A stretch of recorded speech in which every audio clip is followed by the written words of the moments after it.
दोस्तों, जैसा कि होली का माहौल चल रहा है और लोग होली पे छुट्टियां बिता रहे हैं, अपने घर पे जा रहे हैं, कहीं जा रहे हैं, लोगों से मिलने जा रहे हैं। उसी तरीके से हम भी आए हैं एक जगह मुलाकात करने, और हमारे साथ एक मैम जुड़ चुकी हैं। इनसे हम बात करेंगे और चर्चा करेंगे मूवमेंट के बारे में, मिशन के बारे में। जैसा कि पता चला कि मैम जो है जागरूक हैं और जगाने का भी, समाज को जगाने का काम करती हैं। तो सबसे पहले हम मैम का परिचय जानेंगे और इनसे कुछ मिशन के बारे में जानकारी लेंगे, किस तरीके से ये महिलाओं को जागरूक करती हैं और कैसे ये जो है जागरूक हुई हैं। तो मैम, सबसे पहले आपका 85 तक चैनल में स्वागत है। अपना परिचय बताइए। जी नमस्कार। मेरा नाम यादवती और मैं डिस्ट्रिक्ट बाराबंकी में जी बेसिक विभाग में टीचर हूँ, जी जी जूनियर में। तो लगभग ऐसा 2010 से मैं टीचिंग कर रही हूँ। जी और अपने समाज के बारे में भी, जैसा कि समाज के बारे में जैसे कि बता रहे हैं, पूछ रहे हैं, जी तो जी जो हमारा समाज है, बहुजन वर्ग है, जो 85% बहुजन वर्ग है, जी जी वो अपने, अगर बहुजन वर्ग अपने मिशन को समझ जाए, अपने बाबा साहब और हमारे महापुरुष, अब तक जो भी महापुरुष हुए हैं, उनकी जो विचारधाराएं हैं, उन विचारधाराओं को अगर जान ले हमारा समाज, और हमारी समाज की खासकर हमारी बहनें और माएँ अगर इस चीज़ को जान जाएं, तो इन रूढ़ियों से निकल सकती हैं। और रूढ़ियों को निकलने के लिए उनको जागरूक होना पड़ेगा। और जागरूकता के लिए थोड़ा, जैसे कि भी एजुकेशन ज़रूरी है, जी जी शिक्षा तो बहुत ज़रूरी है ही, क्योंकि बाबा साहब ने कहा है कि शिक्षा वो शेरनी का दूध है जो पिएगा वो दहाड़ेगा। मैं भी गांव में रही हूँ, और गांव में मैंने रह करके अपना पूरा, मतलब लगभग इंटर तक मैं गांव में रही, जी पढ़ाई जी की। जी उसके बाद मैं शहर में आई हूँ, तो यहाँ देखा है कि लोग कितना आगे बढ़ चुके हैं। तो उसी हिसाब से आज भी हमारे समाज की जो बहनें हैं वो गांव में रहती हैं, उनकी क्या दशा है। तो उस दशा को सुधारने के लिए एजुकेशन बहुत जी ज़रूरी जी जी जी है ना। और फिर भी आज हम देखते हैं कि बहनें बहुत ज़्यादा उन्हीं परंपराओं और रूढ़ियों में जकड़ी हुई हैं, उनसे जी बाहर ही नहीं निकल पा रही हैं। क्योंकि जो हमारा समाज रहा है, और समाज के जो हमारे महापुरुष रहे हैं, जैसे कि माता सावित्री बाई फुले, क्रांति ज्योति सावित्री बाई फुले, उन्होंने कब बचपन में उन्होंने वो जब उनकी शादी हुई, वो पढ़ी लिखी नहीं थी, उनकी कोई एजुकेशन नहीं हुई थी। और फिर भी जब शादी के बाद आई, उनके पति ने उनको पढ़ाया, और वो इस चीज़ को समझी कि पढ़ाई हमारे जीवन के लिए कितनी महत्वपूर्ण है।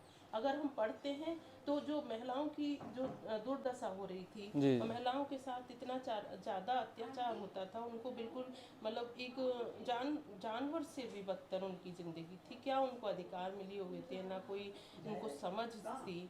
और उसके बाद भी उन्होंने उस चीज़ को समझा। ज्योतिबा फुले जी ने उनको ये चीज़ समझाई कि आप पढ़ो, और पढ़ने के बाद हमारे जो समाज की बेटियां हैं, बहनें जी जी हैं, जी उनको पढ़ाना है, उनको जागरूक करना है। तभी आप आगे बढ़ के आप अपनी स्थिति को तो सुधार सकते हैं। हैं। अभी आपने ज्योतिबा फूले का नाम लिया, सावित्रीबाई फूले का नाम लिया और बाबा साहब का नाम लिया। तो तमाम महापुरुषों से आपको कब ये सब जानकारी मिली, इनके बारे में कौन बताया, वह पहला समय कब था? हाँ, मेरा जहाँ तक मानना है कि हम गांव में रहे हैं, जी तब जी तक जी तो हमको ज़्यादा नॉलेज नहीं थी। जी जी जी और बेशक पढ़ रहे थे, फिर भी मतलब हमें हमारे महापुरुषों के बारे में कोई खास जानकारी नहीं थी। जी जब मेरे भाई यहाँ लखनऊ में रहने लगे, ये डॉक्टर अपना पढ़ाई पढ़ रहे थे, उसके जी बाद जब घर जाते थे, और उसके बाद धीरे धीरे हम ग्रेजुएशन में फिर यहाँ आए। उसके बाद से धीरे धीरे हमने बाबा साहब को जाना।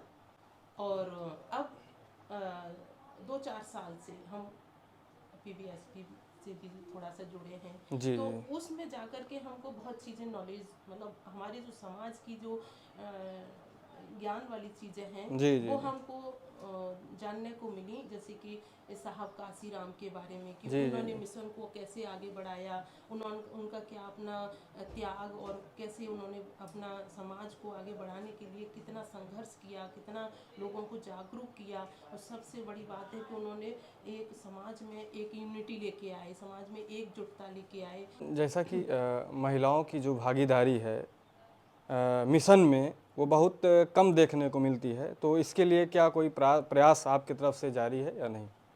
हाँ, मैं या कैसे कोशिश प्रयास कर करती रही हूँ, हैं? मैं कोशिश करती हूँ बीच बीच में मैं कुछ ऐसी अपने घर पे छोटी मोटी मीटिंग करती हूँ, बुलाती हूँ अपनी साथ की जो भी हैं जी हमारी जी। बहनें या हमारे साथ की कुछ टीचरें हैं या जो भी जिनको हम जानते हैं वो आते हैं मेरे यहाँ बैठते हैं, हम अपने समाज के बारे में बात करते हैं जी कि जी। हमें अपने समाज को आगे कैसे बढ़ाना है, अपने परिवार को कैसे आगे बढ़ाना जी है जी जी। और हमें जो पुरानी रूढ़ियों से कैसे बाहर निकलना है तो हमारा समाज आगे मैम बढ़ रूढ़ सकता रूढ़ की बात आपने किया, जो रूढ़वादिता थी, पुरानी परंपराएं थी, ज़्यादातर जो है महिलाएं अंधविश्वास में पड़ी हैं। तो उन महिलाओं को आप क्या कहेंगे? जैसे कि होली है तो लोग तो होलिका को जलाते हैं, इस पर आपका क्या विचार है, क्या कहना चाहेंगे?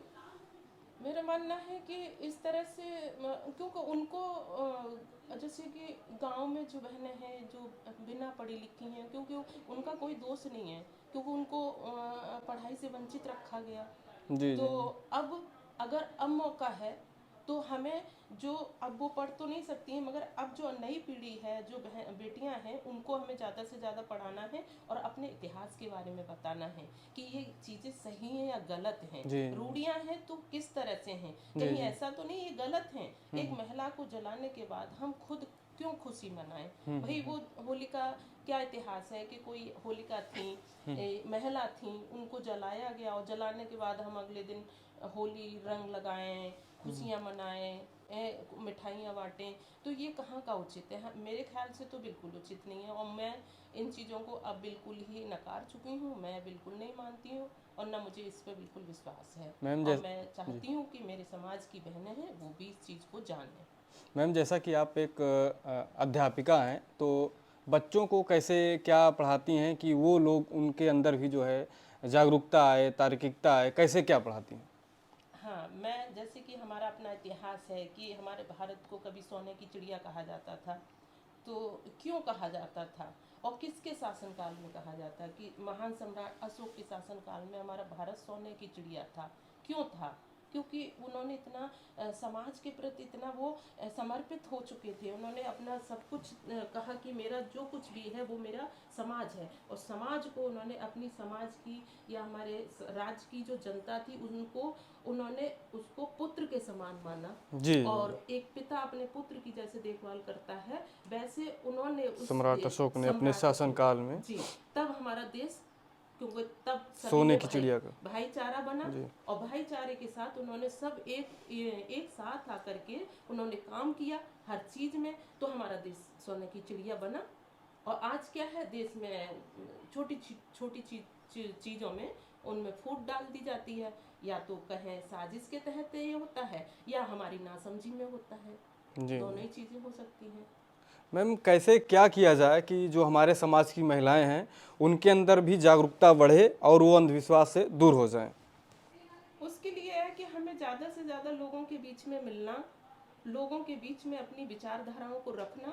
हमारे जो महापुरुष हैं उन्होंने इतना संघर्ष किया, इतनी मेहनत की, जैसा कि बाबा साहब ने अपने चार चार बच्चों को कहना जो है। चाहिए कि मतलब अपने बेटों को कुर्बानी दी और उन्होंने कहा कि मैं एक राज रत्न को बचाने के लिए अपने देश के अपने मतलब मेरे जो देश की बहुजन वर्ग की जो मेरे देश के इतने सारे बच्चे लाखों हैं। करोड़ों राजरत्न हैं उनको बचाने के लिए अगर एक राजरत्न की कुर्बानी, तो इस तरह से तो हमें उस चीज़ को ध्यान रखना है कि वो कितना महान व्यक्ति थे जिन्होंने उनके अंदर इतनी कितनी गंभीरता और कितनी सहनशीलता थी कि जी उन्होंने जी। अपने पुत्र को तक बलिदान दे दिया और तब हम तो उस चीज़ को हमें ध्यान रख करके आगे बढ़ना चाहिए।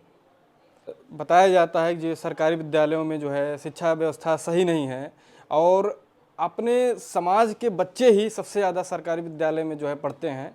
तो कैसे आप देखती हैं, क्या उसके लिए कैसे प्रयास करती हैं कि ज़्यादा से ज़्यादा, अधिक से अधिक अच्छी से अच्छी शिक्षा दी जा सके?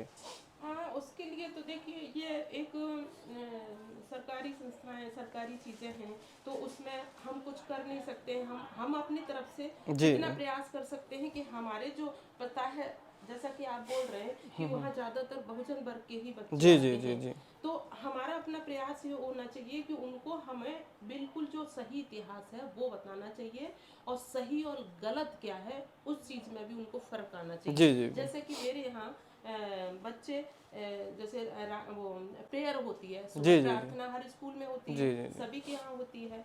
तो हमने बच्चों को एक क्लास में जैसे बताते हैं, बताया गया कि माता सावित्री बाई फुले कौन थी, उनका क्या संघर्ष रहा है जी, जी, पढ़ाई के मामले में, उन्होंने महिलाओं के लिए, बालिकाओं के लिए, शिक्षा के लिए कितना संघर्ष किया, और तब जाकर के हमें ये अधिकार मिला। बाबा साहब ने वो अधिकार संविधान में दिया है, तो ये अधिकार हमको ऐसे आसानी से नहीं मिला है। और जिनके प्रयास से हम यहाँ आज बैठे हैं, हम पढ़ा रहे हैं, आप लोग पढ़ रहे हैं, बच्चों को हम इस तरह से समझाते हैं कि आप जो पढ़ रहे हैं, और खासकर जो बच्चियाँ हैं, बालिकाएं हैं, जी, उनको आज आप सभी साथ बैठ कर के पढ़ रहे हैं। तो ये साथ बैठ के पढ़ने का मौका माता सावित्री बाई फुले के प्रयासों से हुआ है। जी, उन्होंने जी। कितना संघर्ष किया। तो मेरे बच्चे तभी से माता सावित्री बाई फुले की जय पर डे बोलते हैं स्कूल में। अच्छा, और ज्ञान की देवी या जो भी है वो सब सावित्री बोलते बाई हैं, बाकी माता सावित्री बाई फुले की जय भी बोलते हैं, जी, क्योंकि जी, उनको बताया गया कि भाई हमको उनके प्रयासों से यहाँ तक हम पहुँचे हैं। तो धीरे धीरे जी, यही जी, चीज़ें हैं, छोटे छोटे स्टेप में जी, जी, हमें जी, प्रयास करना चाहिए। जी। साथियों, आपने देखा कि हमने मैम से चर्चा किया और जानने का प्रयास किया, खास करके महिलाओं के अंदर कैसे जागरूकता आएगी, हमने इस पे बात किया। और मैम ने बताया कि जैसे कि ये अध्यापिका हैं, विद्यालय में पढ़ाती हैं, तो बच्चों को भी बताती हैं कि उनके अंदर तर्क करने की क्षमता आए। और सबसे ख़ास बात कि ज्ञान की देवी सावित्री बाई फुले जी हैं, उन्होंने जो है महिलाओं को पढ़ने का अधिकार दिया। ये अपने क्लास में बच्चों को ये भी बताती हैं। तो कहीं ना कहीं सभी अध्यापिकाओं को यह सीख लेना चाहिए कि अपने बच्चों को सही ज्ञान दें, सही नॉलेज दें, और सही गलत की पहचान करने का जो है तरीका बता सकें। तो मैम, आपने बताया, तमाम चीज़ों पे चर्चा हुई, आपको बहुत बहुत साधुवाद, धन्यवाद। तो साथियों, आपको इन तमाम चर्चा पे आपका क्या कहना है, आप हमको कमेंट में बता सकते हैं। फिर नेक्स्ट वीडियो में मिलेंगे, तब तक के लिए जय जवान, जय किसान, जय विज्ञान, जय संविधान।